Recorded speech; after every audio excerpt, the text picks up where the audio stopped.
inseparável e essencial no momento em que estamos vivendo, nosso grande amigo álcool gel.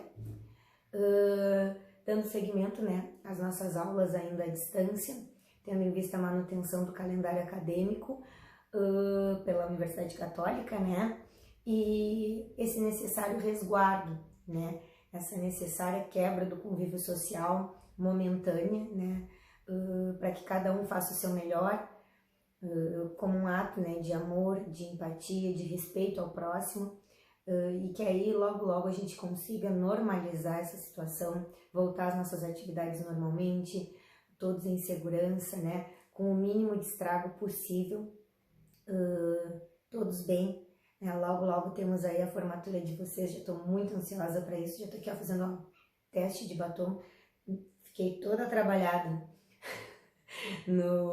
na make para gravar aula para vocês, e vamos seguir adiante então.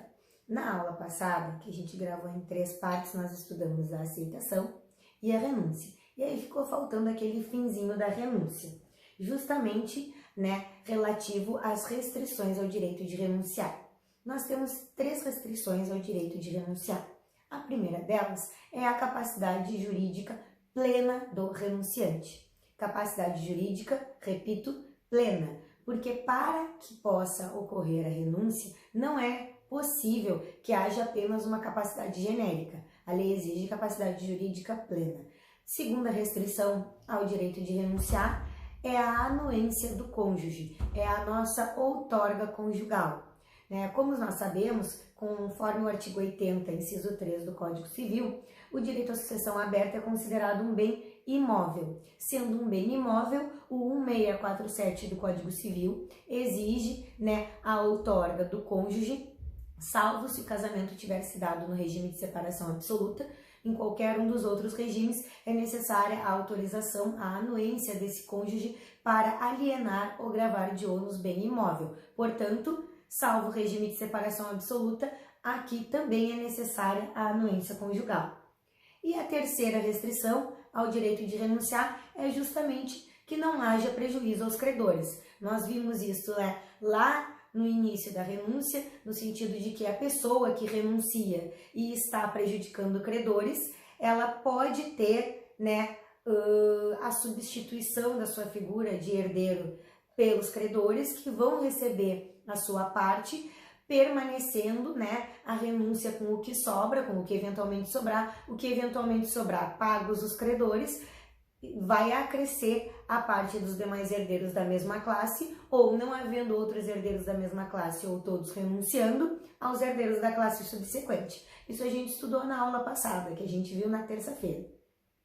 Isso tudo tá lá no 1813, não é necessário, né, ler de novo, nós já lemos o 1813 umas 2 vezes na aula passada, e vocês já estão carecas de saber.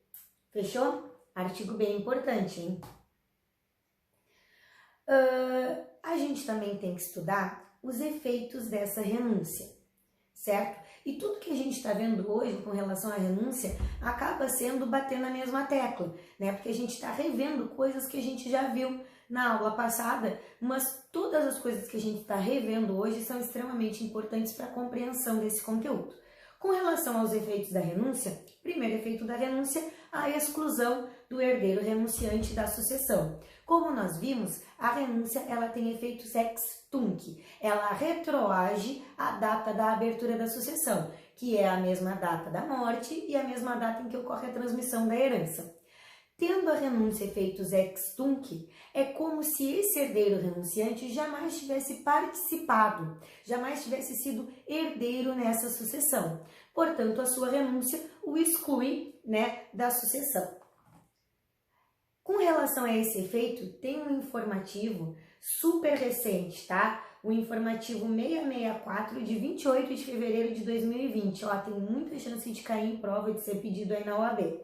É referente ao RESP 1433650, tá? Que foi julgado em 19/11 de 2019 e publicado em 4/2 de 2020. O destaque é: aquele que renuncia à herança não tem legitimidade para pleitear eventual nulidade de negócio jurídico que envolva um de seus bens que integram o patrimônio do decujus. Ó, renunciou é como se nunca tivesse sido herdeiro. A renúncia exclui esse herdeiro definitivamente da sucessão, esse herdeiro renunciante, tá? E, portanto, havendo renúncia, essa renúncia sendo válida, preenchido todos os requisitos legais exigidos para a renúncia, o herdeiro renunciante não tem legitimidade para, posteriormente, pleitear eventual nulidade de negócio jurídico que envolva um dos bens que integre justamente o patrimônio do de cujus, tá? Olha o que o STJ disse.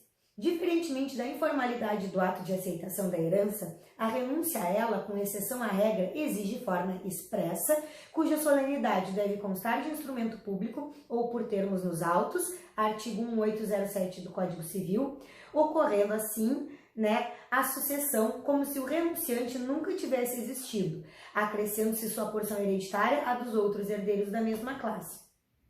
Além disso, a renúncia e a aceitação à herança são atos jurídicos puros, vimos isso, não sujeitos a elementos acidentais.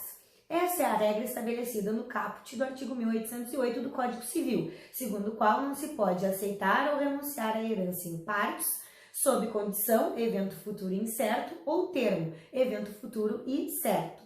No caso, a renúncia realizou-se nos termos da legislação de vigência, produzindo todos os efeitos.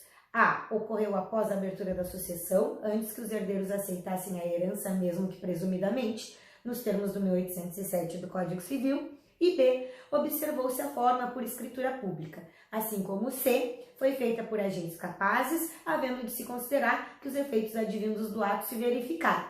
Diante desse cenário, os renunciantes não têm interesse na decretação de nulidade ou anulação de negócio jurídico, que, segundo alegam, realizou-se à margem do ordenamento jurídico, tendo em vista que fosse considerado nulo o negócio, retornando o bem ao patrimônio da falecida irmã, a cuja herança renunciaram, nenhum proveito teriam com essa nova situação. Nessa linha, perfeita renúncia considera-se como se nunca tivessem existido os renunciantes, não remanescendo nenhum direito sobre o bem objeto do negócio acusado de nulo, nem sobre algum objeto, que fizesse parte do patrimônio. Ora, se eles renunciando são completamente excluídos da sucessão, eles obviamente não têm legitimidade para requerer nulidade de negócio jurídico que envolva bem que faça parte do patrimônio do de cujus. Afinal de contas, eles não vão receber nada em razão disso. Isso não vai acrescer em nada para eles. Por quê? Porque eles foram totalmente excluídos da sucessão aqui da de cujus, no caso, irmã deles. B. Outro efeito aqui da nossa renúncia é justamente o direito de acrescer. Havendo a renúncia, há o acréscimo da parte que caberia a esse herdeiro renunciante aos demais herdeiros da mesma classe, ou não havendo outros herdeiros da mesma classe, ou todos eles renunciando também aos herdeiros da classe subsequente. Portanto, a renúncia gera o direito de acrescer. Isso está lá no 1810, que diz: na sucessão legítima, a parte do renunciante acresce a dos herdeiros da mesma classe, e sendo ele o único desta, devolve-se aos da classe subsequente. Assim, aqui, excepcionalmente, o próprio filho do renunciante vai poder se beneficiar da renúncia dele, não por vontade dele, certo? Porque a gente viu que essa renúncia imprópria, ela acaba se configurando como uma cessão. Mas, sendo o pai o único de sua classe e ele renunciando a essa herança, o direito de acrescer vai para a classe subsequente, para os seus filhos, e aí ele vai acabar beneficiando seu filho, mas não por direito de representação, porque, repito, aqui a gente não pode falar em direito de representação. Quando se trata de renúncia, não há representação, e sim direito de acrescer. Nesse exemplo que eu dei do filho, o filho vai herdar, mas não por representação, e sim por direito próprio. Terceiro efeito da nossa renúncia é a proibição da sucessão por direito de representação. Dei o spoiler no slide anterior e repito aqui, porque isso é muito importante que vocês entendam. Não há direito de representação quando ocorre a renúncia. Há aqui somente direito de acrescer. Certo? 1811, ninguém pode suceder representando o herdeiro renunciante. Está expresso na primeira parte do 1811. Se, porém, ele for o único legítimo de sua classe, ou se todos os outros da mesma classe renunciarem à herança, poderão os seus filhos vir à sucessão por direito próprio, por cabeça. E aí eu trouxe aqui uma questãozinha para a gente treinar. E aí, enquanto eu faço questão, vou passando o álcool gel. Bom, prova da OAB 2015, Direito das Sucessões. Márcia era viúva e tinha 3 filhos, Hugo, Aurora e Fiona. A Aurora, divorciada, vivia sozinha e tinha 2 filhos, o Rui e a Júlia. A Márcia faleceu e a Aurora renunciou à herança da mãe. Sobre a divisão da herança de Márcia, assinale a alternativa correta. A. Diante da renúncia da Aurora, a herança